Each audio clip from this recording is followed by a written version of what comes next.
welcome to Gemstone Tarot weekend reading. Squeaky chair weekend reading for 1st and 2nd of November. So this is it, we're in November. And we've got a little quote here from Little Women, Louisa May Alcott. November is the most disagreeable month in the whole year, said Margaret, standing at the window one dull afternoon, looking out at the frost-bitten garden. That's the reason I was born in it, observed Jo pensively, quite unconscious of the blot on her nose. The blot of what? Yeah. What are your thoughts on November? I mean, I guess we have fireworks night, don't we?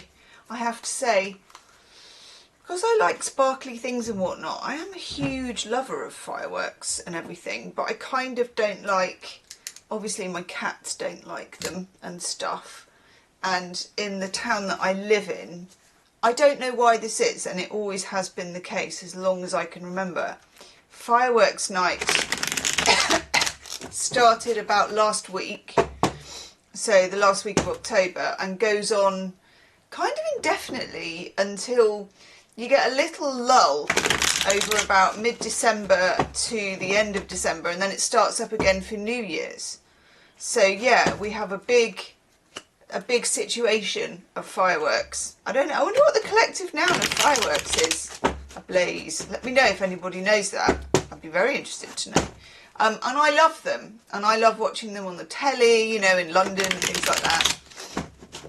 And then I think back to the times where with the family fireworks, and we've talked about that before, you know, with Dad doing on the driveway, letting off the firework and going back to the firework when it doesn't go off and then it goes off, and oh my God, all of that stuff. Catherine Wheels spraying off into someone else's garden, setting fire to their shed, all of that good stuff. What else happens in November? Not a lot. The clocks have gone backwards, so it's kind of, I think of November as kind of soggy. I must admit, it's kind of soggy. I've sort of got over the wonderful, you know, orange and red tree situation and the leaves and everything, because the leaves have fallen and then they get trampled into the pavement, don't they? And then it's just slip sliding away. So it's, to be fair, not my favourite month of the year. Let me know your thoughts. Sorry, I've had allergies for the longest time. I mean, who gets allergies? Allergies in November? I don't know. Seems to be happening though. Let me know if you're the same. Like it used to be, obviously you'd get them. I get them with tree pollen a lot.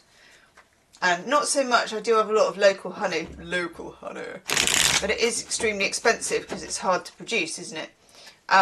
But I have found, yeah, my allergies are going like more like all year round for me, rather than just one time.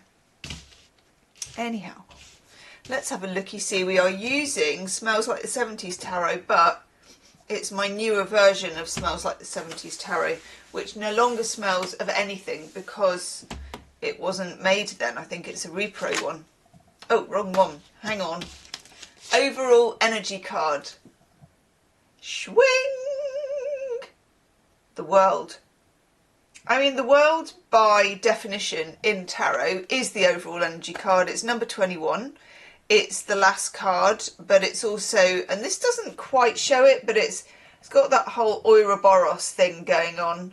Always has the 4 fixed signs on the edges, which I always get wrong, but I'm going to give it a go. We've got Scorpio, Leo, Taurus and Aquarius, which is also the 4 elements of air, fire, water, earth.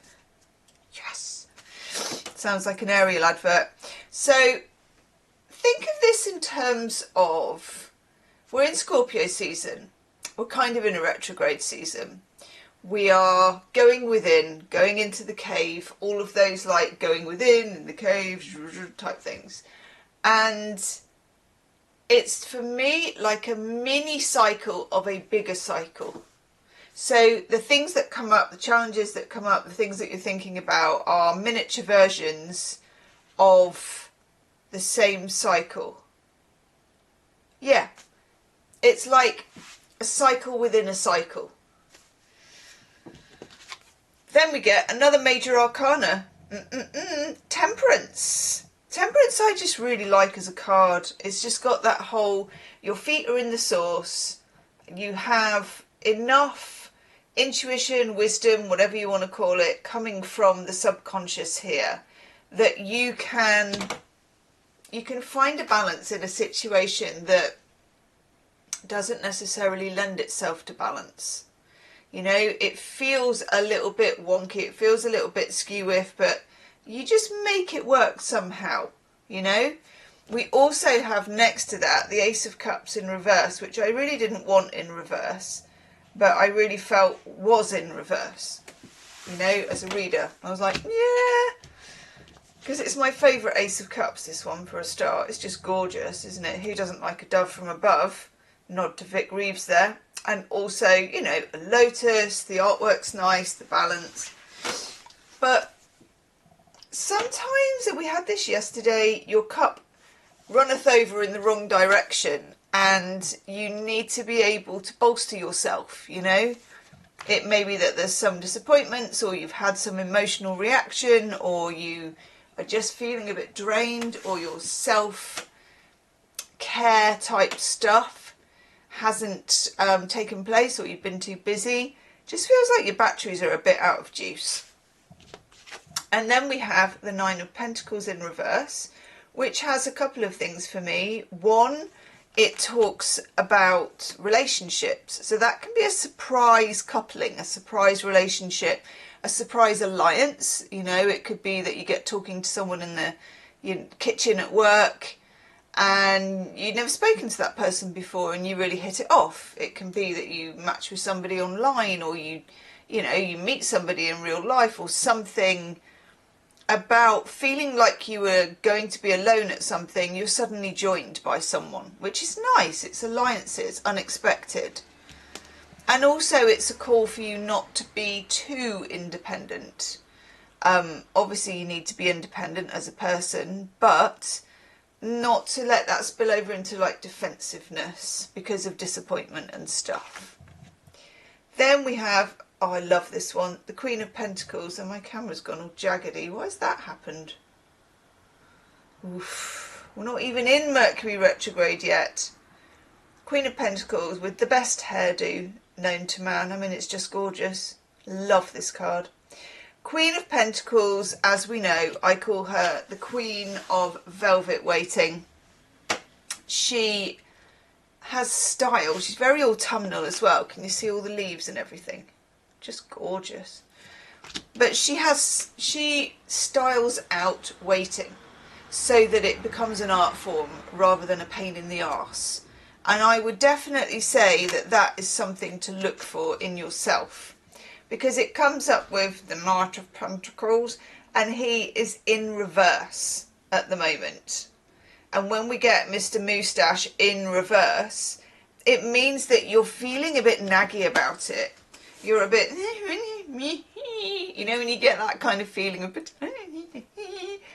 bit like you might have got when you were a kid in the supermarket and you saw some horrible crap toy that you really needed, or a bag of sweets or whatever, and that feeling of if I don't get this, nothing else will be right. We can still have that as an adult, you know. We're only humans. Let's find an oracle card. Yeah, I'm going to take a gothic one because, you know, we're still sort of... God, why is this so jerky? We're still sort of Halloween-y, aren't we? Gothic Dawn Oracle.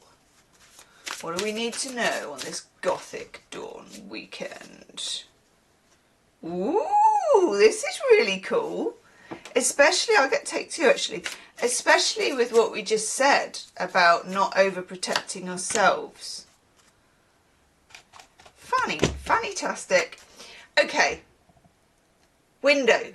Ooh. Something unseen watches over you, offering silent protection. That can be people who've passed over, it can be Archangel Mike, our new best friend, or it can just be like the universe. Who cares what it is, because it's good. Don't knock the benevolent forces. And we get the butterfly, which is also Really nice. Magic surrounds you in quiet ways. Watch for small wonders unfolding, and then tell Gemstone Tarot about them in the comments. Have a good weekend, everyone. Let me know what you're up to, and I will see you soon. Namaste.